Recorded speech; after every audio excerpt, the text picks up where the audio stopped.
Hello बच्चों, कैसे हैं आप। स्वागत है आपका डिपार्टमेंट ऑफ एजुकेशन की 8 अगस्त की वर्कशीट में।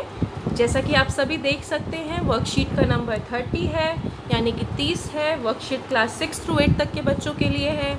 हमेशा की तरह यहाँ आप अपना नाम और यहाँ पे लिखेंगे आप अपने क्लास टीचर का नाम। तो चलिए बिना टाइम वेस्ट करे करते हैं आज की वर्कशीट स्टार्ट। हमारे घर का एक नियम है कि परिवार के सभी सदस्य रात का भोजन एक निश्चित समय 8:30 बजे करते हैं। सभी दिन भर की बातें रात में भोजन पर बैठकर मिल बैठकर करते हैं और दिन में जो भी सारी चीज़ें हमारे साथ हुई होती हैं हम दिन भर रात में बैठ के बात करते हैं। मैं जिस बात से अधिक प्रभावित होती हूँ उसे अपनी डायरी में नोट कर लेती हूँ और जो चीज़ मुझे अच्छी लगती है वो कह रही है कि मैं उसे अपनी डायरी में लिख लेती हूँ। अब यहाँ पे आप एक देख सकते हैं कि सुंदर सा चित्र बना हुआ है जहाँ पे 1 2 3 4 5 एक घर के 5 सदस्य बैठ के खाना खा रहे हैं। ठीक है, तो जैसा कि ऊपर लिखा है कि हम क्या करते हैं, हम 8:30 बजे मिल बांट कर रात में डिनर साथ में करते हैं और वहाँ पे हमने दिन में जो भी किया वो सब बैठ के डिस्कस करते हैं। तो ये लोग भी वही चीज़ कर रहे हैं। आगे कुछ क्वेश्चंस दे रखे हैं बच्चों।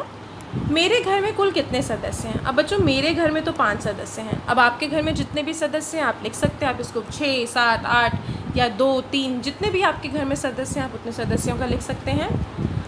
आपके अनुसार क्या घर में नियम होना ज़रूरी है, क्यों, अनुमान लगाइए। अब बच्चों ये तो बिल्कुल सही बात है। हाँ, परिवार के सभी घर में नियम होना ज़रूरी है। क्यों? क्योंकि यह हमें जीवन के अन्य पहलुओं में भी अधिक संगठित होने में मदद करता है। मतलब हमें क्या करता है, हमें ऑर्गेनाइज होने में हेल्प करता है। अगर हम घर में रूल्स एंड रेगुलेशंस को फॉलो करेंगे, घर में नियमों को फॉलो करेंगे तो फिर हम बाहर भी तो नियमों को फॉलो कर पाएंगे। लेकिन अगर हम घर में ही कोई नियम फॉलो नहीं करेंगे तो हमें लगेगा छोड़ो ना, क्या नियम फॉलो करने। ठीक है, तो ये हमें संगठित यानी कि ऑर्गेनाइज बनाता है। आगे देखेंगे, मिलकर बातचीत करने से आपसी संबंधों पर क्या प्रभाव पड़ता है। अब बेटा आप सभी को पता है, अगर आप स्कूल से घर आए, अभी तो चलो स्कूल ही नहीं हो रहा, और इस दौरान अगर आप किसी से बात नहीं करो तो क्या होगा, सही चीज़ नहीं होगी ना। आपके मन में कुछ चल रहा है, आप किसी से शेयर नहीं करोगे तो अजीब सा रहेगा, आपका मन पूरा का पूरा दिन ख़राब रहेगा। तो हमें बातचीत करना बहुत इंपॉर्टेंट है घर वालों के साथ। इससे हमारे जो रिलेशंस होते हैं, जो हमारे संबंध होते हैं हमारे घर के लोगों के साथ, वो और ज़्यादा स्ट्रॉन्ग होते हैं, वो और ज़्यादा मजबूत होते हैं। तो नियमित रूप से संवाद और परिवार के सदस्यों से बात करने से उनके साथ हमारे रिश्ते बेहतर होते हैं। ऑब्वियसली अगर मान लीजिए हम अपने मम्मी पापा से अच्छे तरीके से बात करते हैं, उनसे डिस्कस करते हैं चीज़ें, तो हमारा जो रिलेशनशिप है, हमारा उनसे जो रिश्ता है वो और ज़्यादा मजबूत हो जाता है। वे जानते हैं कि हम क्या महसूस करते हैं। हमारे पेरेंट्स हमें समझते हैं सबसे अच्छे से, हमारे भाई बहन हमें समझते हैं, तो वे भी हमें कई चीज़ करने में मदद करते हैं। समटाइम्स क्या है, मान लो कभी जैसे ये वर्कशीट ही लगा लो, कभी आपको समझ नहीं आ रहा आपको वर्कशीट में क्या करना है। अगर आप जब तक अपने परिवार वालों को बताओगे नहीं, उनसे बातचीत नहीं करोगे तो आपकी हेल्प कैसे करेंगे। तो हमें मदद भी मिलती है इसी चीज़ से। अगला प्रश्न लिखा है बच्चों, मेरी तरह आप भी किसी भी एक दिन की दिनचर्या को डायरी के रूप में लिखने की कोशिश करिए। अब जैसा इसने बोला कि दिन में जो अच्छी अच्छी चीज़ें हुई होती हैं मैं उनको डायरी में लिखती हूँ, तो वैसी ही एक डायरी आपको लिखने के लिए बोला है एक दिन की। मैंने भी एक लिखी है, आप अपने आप भी लिख सकते हैं। प्रिय डायरी, स्कूलों को बंद कर दिया गया है। हमारा पूरा परिवार एक साथ गुणवत्ता समय बिता रहा है। हम सुबह जल्दी उठते हैं और कुछ योग और व्यायाम करते हैं। फिर हम स्नान करते हैं और अपना नाश्ता करते हैं। मेरे पिताजी का कार्यालय शुरू हो गया है, इसलिए वह तैयार होकर कार्यालय जाते हैं। वे हमेशा फेस शील्ड पहनते हैं।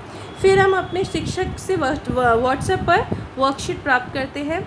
मैं और मेरा भाई कार्यपत्रक को हल करते हैं और मेरी माँ उस पत्रक को हल करने में हमारी मदद करती है, जिसे हम दोपहर में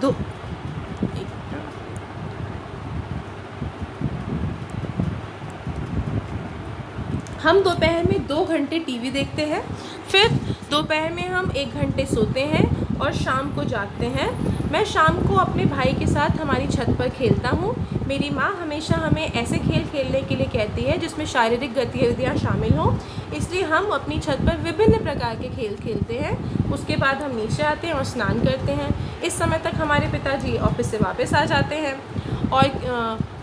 और अपने हाथों को साफ़ करते हैं। जब पापा वापस आते हैं तो आने के बाद वो क्या करते हैं,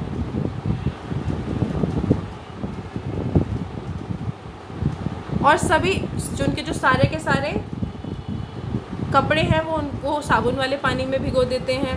हम सभी ने एक परिवार के रूप में रात का भोजन किया। फिर उसके बाद क्या होता है, हम रात में खाना खाते हैं, जैसा कि ऊपर लिखा हुआ है कि हम सब मिल बांट के रात का खाना खाते हैं। फिर हम बैठते हैं और विभिन्न चीज़ों के बारे में बात करते हैं। कभी कभी मेरे पिता हमें उनकी बचपन के बारे में बताते हैं। शुभ रात्रि डायरी। अब इसमें मैंने लास्ट में लिखा है कि भाई कई बार होता है ना, हमारे पेरेंट्स, हमारे पापा बताते हैं कि हम अपने बचपन में ऐसे करते थे, हमने ऐसा किया था, तो ऐसा लिखा हुआ है। तो बच्चों ये मैंने लिखी है, आप चाहें तो अपने आप भी लिख सकते हैं। ये एक तरीके की सैम्पल वर्कशीट है।